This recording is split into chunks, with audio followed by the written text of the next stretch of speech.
बाबा जानते हैं कि बच्चों ने किस प्रकार से तन मन धन से सेवा की है। बच्चे नहीं जान सकते। अब बताया भी जा सकता है, परंतु ऐसे कितनों को बाबा बताएंगे। और अभी तो पुरुषार्थी है, चलते चलते पहले बहुत अच्छे चलते चलते चलते फिर कहाँ पाँव खिसक जाता है। देखो बाबा कहते हैं, कई ऐसे हैं भले ज्ञान नहीं उठाया है परंतु मदद बहुत की है। जैसे मनुष्य दान करते हैं तो समझते हैं संस्था बहुत अच्छी है, अच्छा कार्य कर रही है, परंतु मेरे में, वो खुद मनुष्य कहते हैं, मेरे में दान करने की, मेरे में पावन रहने की ताकत नहीं है। वो दान करते हैं, धन की सेवा कर लेते हैं, परंतु वो कहते मेरे में पावन बनने की शक्ति नहीं है। मैं यज्ञ को मदद करता हूँ।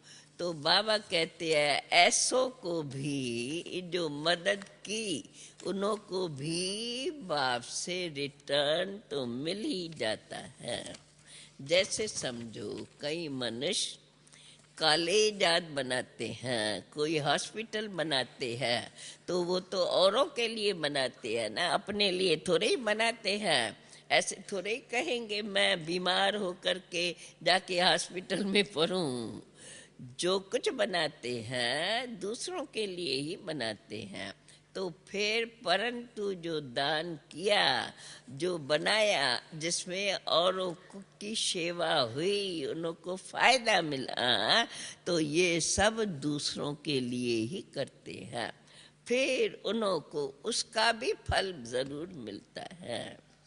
इसको दान कहा जाता है। यहाँ फिर क्या होता है, आशीर्वाद दे देते हैं, तुम्हारा लोक परलोक सुहेला हो, सुखी हो। लोक और परलोक सो तो इस संगम युग की बात है। ये है अब तुम्हारा मृत्यु लोक का जन्म। मृत्यु लोक और अमर लोक का जन्म दोनों सफल हो। मृत्यु लोक का जन्म चाहे अमर लोक का जन्म, ये नया जीवन, दोनों ही हमारी सफल होनी चाहिए। तो बाबा कहते हैं तुम बच्चों का बरोबर अभी सफल हो रहा है। फिर कोई का तन से, कोई मन से, कोई धन से सेवा करके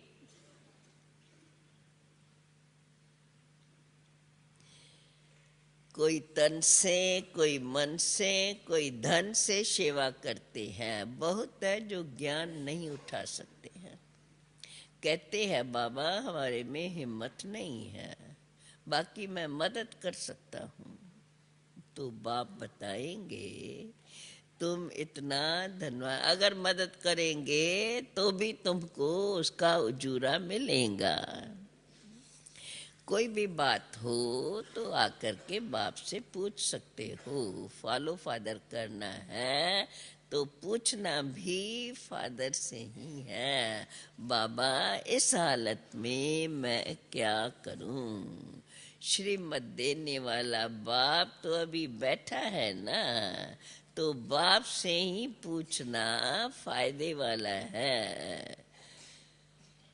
इस हालत में उनसे ही पूछो, इस हालत में हम क्या करें। श्रीमत देने वाला तो बाप बैठा है, बाप से कुछ छिपाना नहीं है। नहीं तो फिर छिपाएंगे तो अंदर ही अंदर बीमारी बढ़ जाएंगी। छिपाएंगे माना सच पूरा नहीं बताएंगे, दिल साफ नहीं है। तो फिर अगर थोड़ा भी मिक्स बताएंगे तो सत्य बाप के आगे वो झूठ माना जाएगा। तो उसका भी फिर हिसाब किताब तो बनता ही है। बाबा कहते हैं कोई तन से सेवा करते हैं, कोई धन से सेवा करते हैं। कहते हैं बाबा हमारे में हिम्मत नहीं है, बाबा मदद कर सकते हैं। ये तो बाप बताएंगे तुम इतना धनवान बन सकते हो। अगर धन की सेवा करेंगे तो उनका भी तुमको उजूरा मिलेगा जरूर।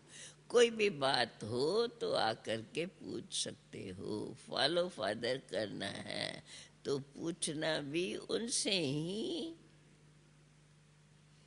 पूछना भी उनसे ही है। इस हालत में हम क्या करें? माना बच्चे को पूछना भी बाबा से ही है। बाबा ऐसे ऐसे है, हम इतना पावन नहीं बन सकते हैं, तो अभी हमको चाहते हैं हम सेवा करें, तो बाबा से राय लेकर के सेवा कर सकते हैं। कोई भी बात हो तो पूछ सकते हो। फॉलो फादर करना है कि बाबा इस हालत में हम क्या करें, क्योंकि श्रीमत देने वाला बाप तो बैठा है ना, उनसे पूछना है, छिपाना नहीं है। नहीं अगर छिपाएंगे तो बीमारी बढ़ जाएंगी।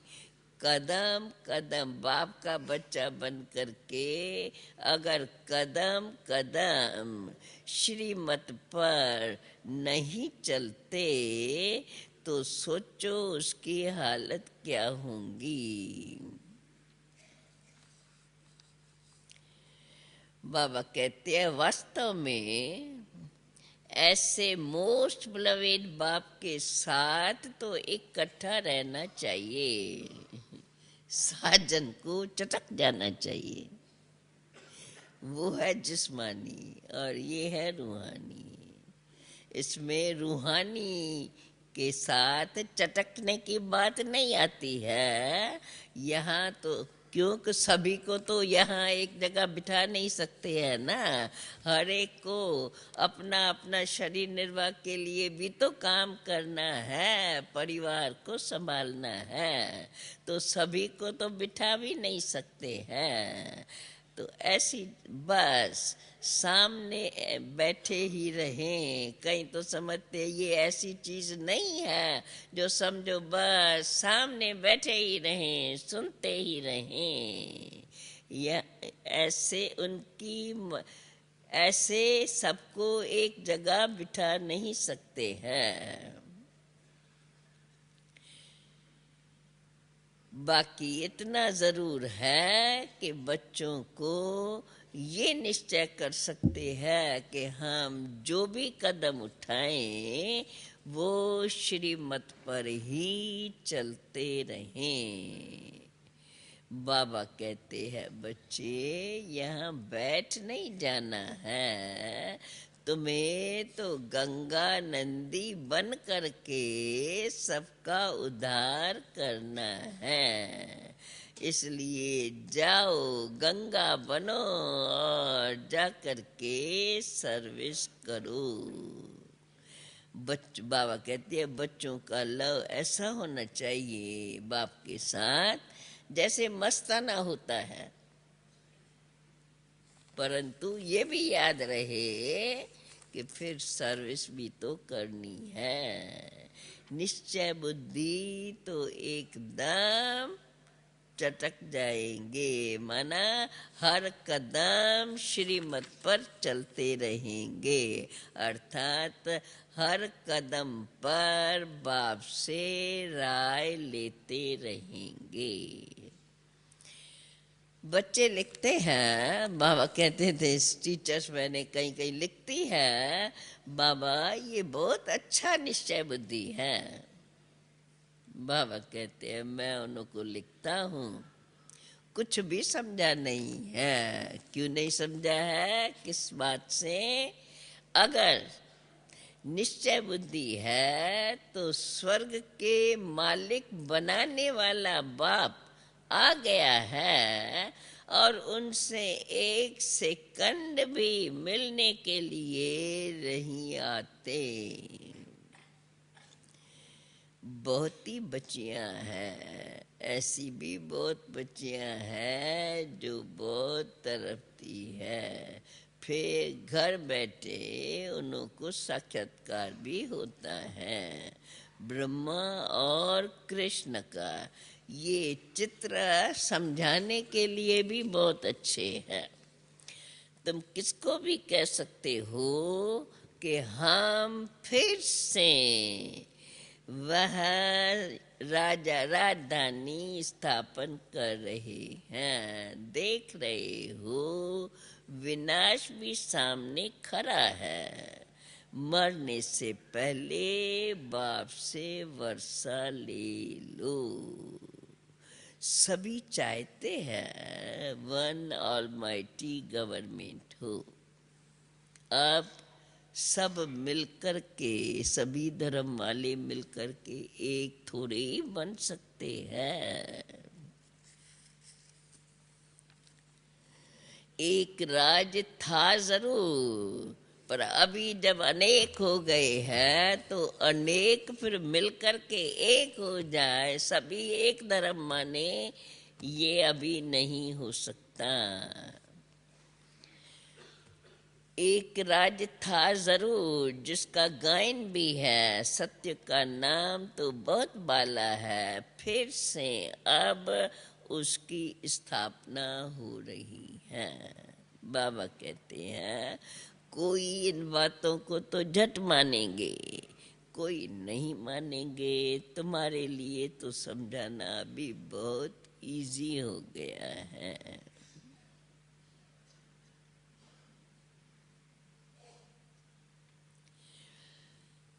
तुम कह सकते हो हम दैवी राजधानी की स्थापना कर रहे हैं शिव बाबा की श्रीमत से। शिव बाबा से शक्ति हमें मिलती है, ये नशा रहना चाहिए। तुम हो वॉरियर्स। मंदिरों में भी तुम जाकर के समझा सकते हो तो स्वर्ग की स्थापना जरूर होंगी, और वो स्थापना भी तो जरूर रचता के द्वारा ही होंगी ना। तुम जानते हो बेहद का बाप तो एक ही है। तुम्हारे सन्मुख तुमको ज्ञान श्रृंगार करा रहे हैं, यह राज योग सिखला रहे हैं। वे गीता सुनाने वाले तो कभी राजयोग सिखला नहीं सकते, वे तो हठ योग सिखाते हैं। अभी तुम बच्चों के बुद्धि में यह नशा चढ़ाया जाता है। तुम कोई भी गीता पाठशाला में चले जाओ, सारी हिस्ट्री और ज्योग्राफी अथवा 84 जन्मों का समाचार बैठ के सुनाओ। कोई भी ऐसा नहीं है जो 84 जन्मों का समाचार सुनावे। 84 जन्मों का समाचार सुनाना कोई मुश्किल नहीं है। बाबा ने देखो कैसे हम लोगों को सारा नटशेल में बता दिया है। सत्य, त्रेता, द्वापर, कलयुग के कौन सी स्टेजेस होती है। तुम जानते हो बेहद का बाप एक ही है। तुम्हारे सन्मुख तुमको ज्ञान श्रृंगार करा रहे हैं, राजयोग सिखला रहे हैं। वो गीता सुनाने वाले कभी राजयोग सिखला नहीं सकते। ये अभी तुम बच्चों के बुद्धि में नशा चढ़ाया जाता है। तुम कोई भी गीता पाठशाला में जाओ, सारी हिस्ट्री ज्योग्राफी अथवा 84 जन्मों का सार कोई को भी सुना सकते हो।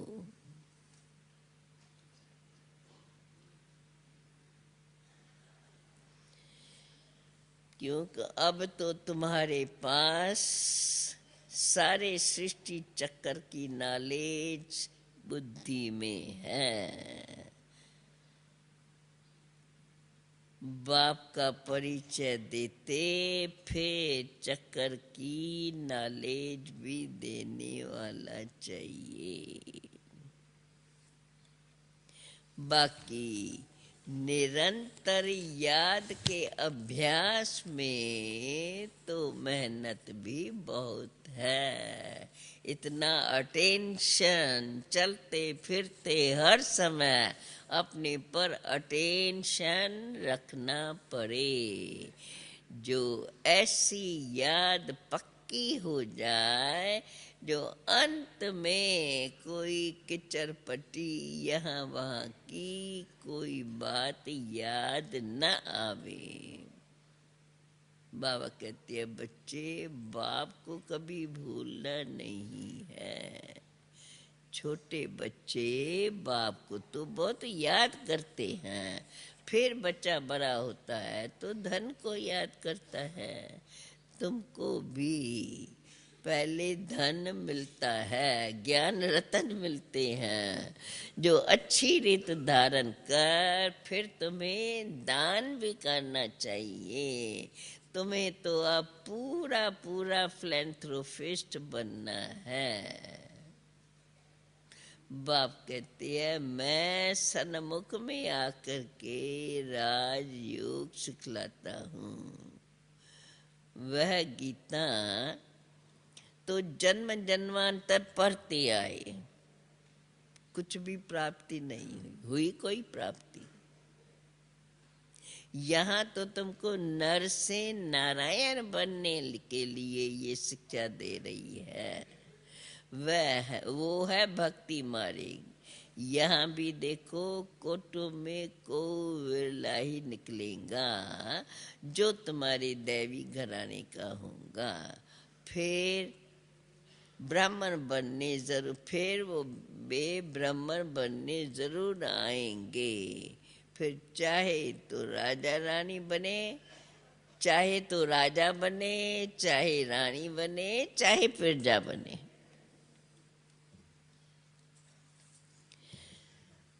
उसमें भी कहीं तो कहा जाता है आश्चर्यवत सुनंती, आश्चर्यवत कथनती, और फिर भागंती भी हो जाते हैं। जो बच्चा बनकर फिर फारकती दे देते हैं, उन पर तो बहुत बड़ा दंड पड़ता है।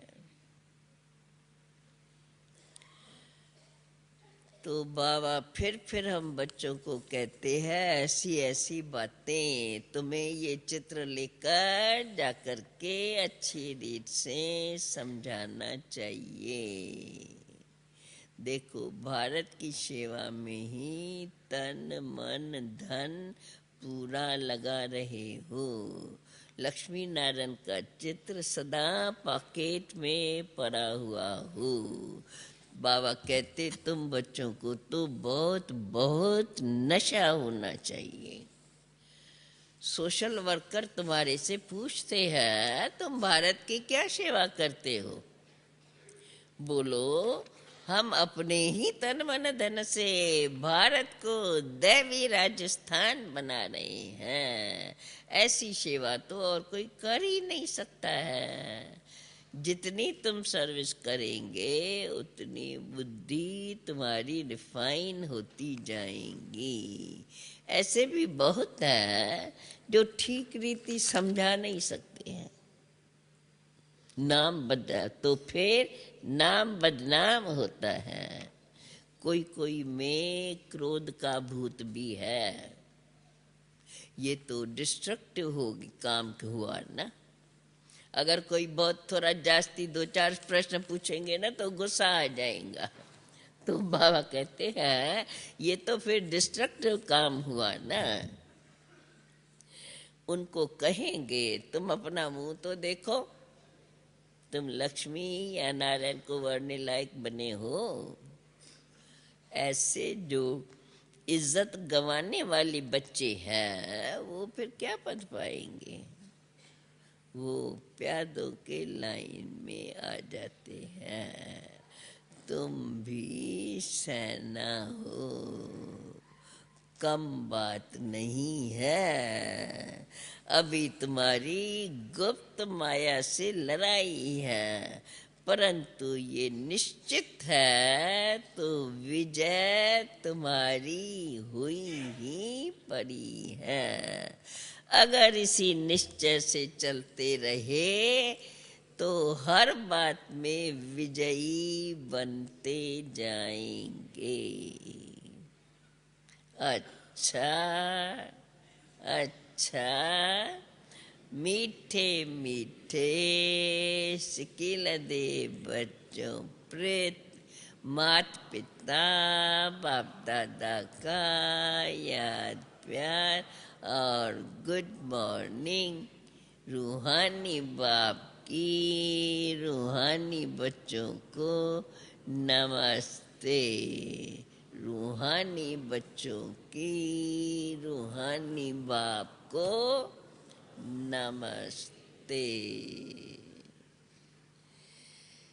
अभी फिर से सुनते हैं धारणा युक्त मुरली का सार। अविनाशी ज्ञान रत्नों का महादानी बनना है। तन मन धन से भारत को स्वर्ग बनाने की सेवा करनी है।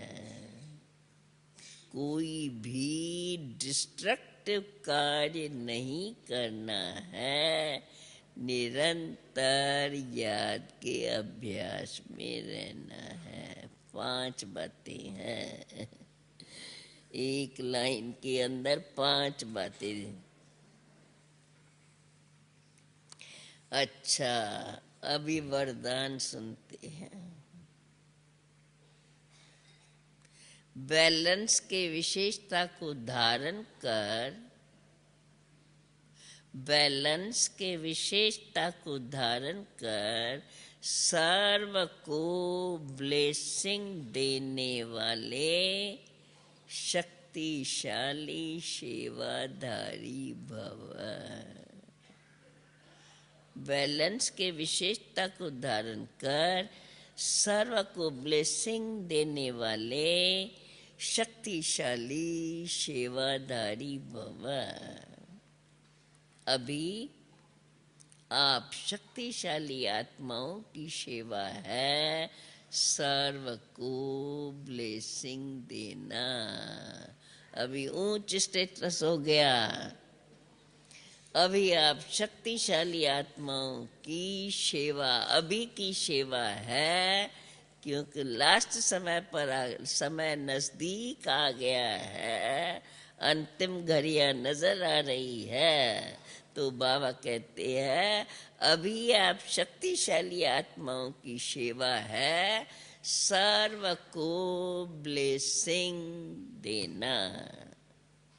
चाहे नैनो से ब्लेसिंग दो, चाहे मस्तक मणि के द्वारा ब्लेसिंग दो। जैसे साकार को लास्ट कर्मातीत स्टेज के समय देखा, कैसे बैलेंस की विशेषता थी और ब्लेसिंग की कमाल थी। तो फॉलो फादर करो, यही सहज और शक्तिशाली सेवा है। इसमें इस सेवा करने में समय भी कम लगता है, मेहनत भी कम है और रिजल्ट ज्यादा निकलती है। तो आत्मक स्वरूप से सबको अपनी ब्लेसिंग देते चलो।